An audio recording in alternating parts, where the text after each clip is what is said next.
The White House threatening to put stop work orders on more than $50 million in contracts with Columbia University as it investigates anti-Semitism there. Billions of dollars in grants could also be at stake. As Lisa Rosner reports, the president also posted on social media today that all federal funding will stop for any campus that allows what he calls illegal protests.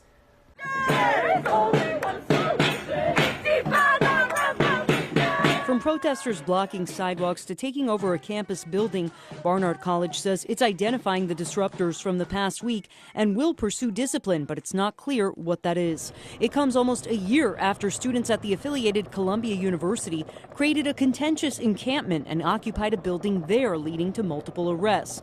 Tuesday, President Trump posted on Truth Social, all federal funding will stop for any school that allows illegal protests. Agitators will be imprisoned or permanently sent back to the country from which they came.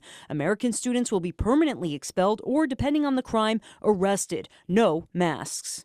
In the morning when I wake up and I put a shirt on and it says Israel on it, I have to think to myself, will this impact my social interactions? Will my professors see this and lower my grade on the essay? Columbia University sophomore Noah Lederman says he'd rather the school enforce its own code of conduct by, for example, expelling students who break into buildings.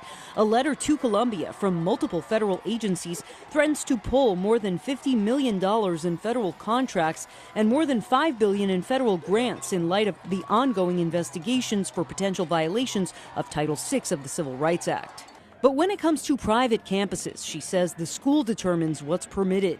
Under Title VI, though, recipients of federal funding are not allowed to discriminate, and the director of legal policy for StandWithUs says that's why Trump may be resorting to pulling funding. There's also the issue of speech crossing the line into unlawful conduct, which means that if speech is harassing, if it presents a true threat, intimidation, things like that, those are not protected expressive activities. And unfortunately, that's a lot of what we're seeing on campuses today. She says when protesters chant "globalize the Intifada," it's a call for violence against the Jewish people and those supporting Israel, which she says should be considered unlawful. In Morningside Heights, Lisa Rosner, CBS News, New York.